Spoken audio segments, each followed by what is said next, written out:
उपलक्ष्य में देव यज्ञ का भव्य आयोजन किया।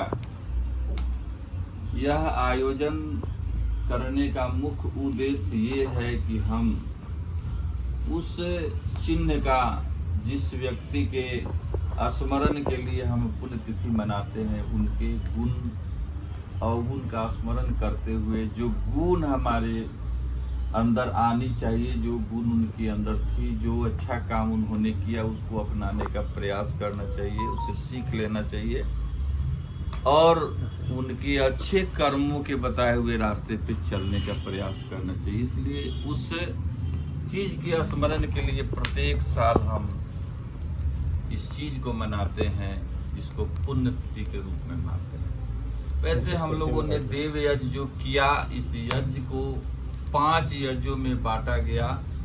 पहला ब्रह्म यज्ञ, दूसरा देव यज्ञ, तीसरा पितृ यज्ञ, चौथा नृ यज्ञ और 5वां बलिवैश्य यज्ञ। ये 5 यज्ञ में बहुत सारे खर्च नहीं है। यह 5 यज्ञ हमें नित्य करना चाहिए। बहुत सारे पौराणिक लोगों ने यह व्यवस्था बनाया, एक बहुत बड़ा यज्ञ का आयोजन कर कहता है कि मैं महायज्ञ कर रहा हूँ, लेकिन वेद कहता है ये पंच यज्ञ ही हमारी महायज्ञ। ये पंच यज्ञ क्या है? सूर्योदय होने से पहले बिछावन पे जगने के बाद नित्य क्रिया से निर्मित हो जाना और फिर बिछावन पर बैठकर उस परम पिता परमात्मा का ध्यान करना ब्रह्म यज्ञ है। जो शन्नो देवीरभिष्टयः आपो भवन्तु पीतये संयोरभिस्रवन्तु मंत्र आदि, ओम वाक वाक, ओम प्राण प्राण, ओम चक्षु चक्षु, ये सारे मंत्र जो आते हैं इसके माध्यम से बनाया। उसके पश्चात हमें जब स्नान आदि से पूर्ण हो जाए, भोजन करने से पूर्व हमें देव यज्ञ करना चाहिए, अर्थात हवन करके ही भोजन करना चाहिए। उसमें बहुत सारी सामग्री की आवश्यकता नहीं है। एक छोटा सा धूपदानी का भी व्यवस्था हो, यह हवन पुण्य तो बहुत उत्तम है।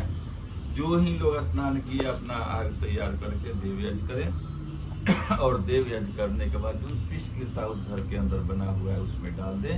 ये देव यज्ञ हुआ। इस यज्ञ को करने से सारे देवता प्रसन्न होते हैं। देवता अर्थात जो देने वाला होता है, देवता रूपी सारे देव जिससे हमको कुछ प्राप्ति होती है सबको मिल जाता है। पेड़ पौधे हमें देते हैं, पेड़ पौधे से हमें ऑक्सीजन मिलता है। पेड़ पौधे ना हो तो शुद्ध हवा हमें नहीं मिल पाएगा और हम लोग अस्वस्थ हो जाएंगे। इसलिए ये अग्नि जला कर जो डाले हुए हमारे पदार्थ हैं, इसको जला के ये पेड़ पौधे को भी देते हैं।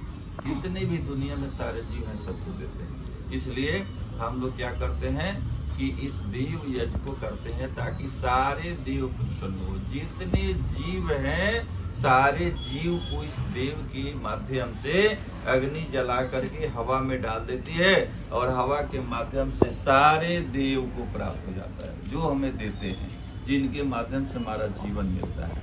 इसलिए हमें देव यज्ञ करना चाहिए। तीसरा यज्ञ होता है पितृ यज्ञ, मतलब अपने घर में जो बड़े बुजुर्ग हैं पहले उनको खिला देना तब खाना, ये पितृ यज्ञ है। चौथा नृ यज्ञ, भोजन के समय कोई भी आगंतुक आपके दरवाजा पर आ गए, नृ मतलब अतिथि, तो अतिथि का सत्कार करना चाहिए। पहले उसे पूछना चाहिए कि आप खाए हो या नहीं। अगर पूर्ण रूप से अगर कह रहा है कि खा लिए हैं, सही में संतुष्टि हो जाएगी कि हमने खा लिया है तो कोई बात नहीं है। लेकिन यदि वो नहीं खाया है तो उसे कुछ जो हो सके आप उसका सेवा करें, खिलाने पिलाने का व्यवस्था करें। ये नृ यज्ञ होता है, इसको अतिथि सेवा करते हैं। अतिथि के रूप में कोई भी आ सकता है। तुरंत खाना खा के मैं निकला और एक महात्मा हमारे दरवाजा पर आया और कहा ये दो। हमने कहा कि अब घर तो मेरा नहीं है, ये सामने घर है, यहाँ जाके तो दक्षिणा ले लो।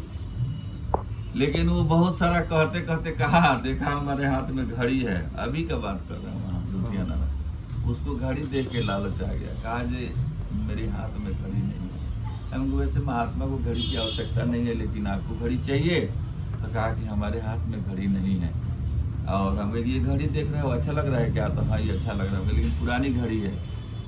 तो कहा कोई बात नहीं, ले लोगे? तो कहा ले लो। हमने उस घड़ी को दे दिया। लोग कोई बात नहीं। जब उसका नजर मेरे घड़ी पर पड़ गया, उसको चाहिए था, जबकि मैं कह रहा हूँ कि ये बहुत साल पुराना है, फिर भी कहा नहीं हमें वही चाहिए, ले जाओ। तो हमने दे दिया।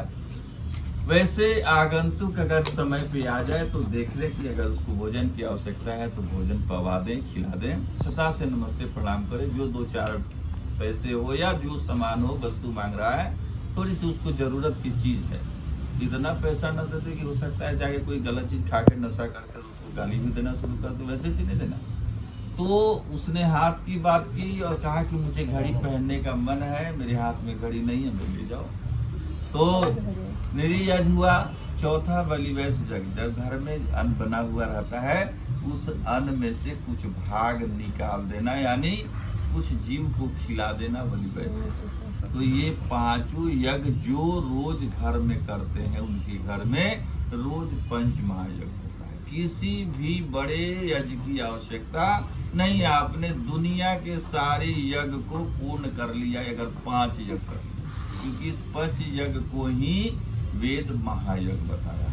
इसलिए निवेदन कि आप लोग रे इस युग में अभी समय बहुत कम है, फिर भी जो समय 2-4 मिनट का, 10 मिनट का, 1 घंटे का, आधे घंटे का मिलता है, नहीं ज्यादा मंत्र याद है, आग तैयार करके हम ओम स्वाहा करके 11 गो हवन कर सकते हैं, गायत्री मंत्र सबको याद है उसको तो कर सकते हैं, लेकिन हवन करें, हवन से ही घर शुद्ध होगा।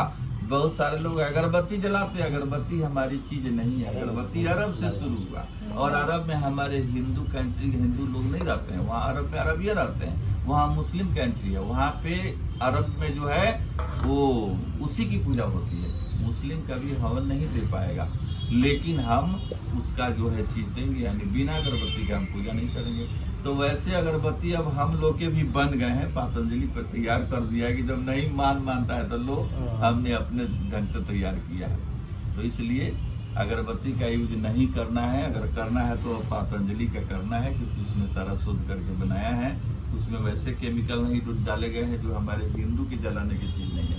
नहीं तो अगरबत्ती में वैसे केमिकल जलते हैं जो हम लोग की जलाने की चीज नहीं है। हमारा चीज शुद्ध यही है हवन करना, इसलिए ये सारे कर्म हम अपने घर में करते हैं, रोज महायज्ञ करते हैं। बस इन्हीं बातों के साथ आज के कार्यक्रम को संपन्न करते हुए श्रद्धांजलि जो है अर्पित करेंगे, थोड़ा फूल फाल, और उसके बाद में शांति यज्ञ होगा, फिर उसके बाद प्रसाद वितरण होंगे, कार्यक्रम संपन्न हो जाएगा। ओम शांति।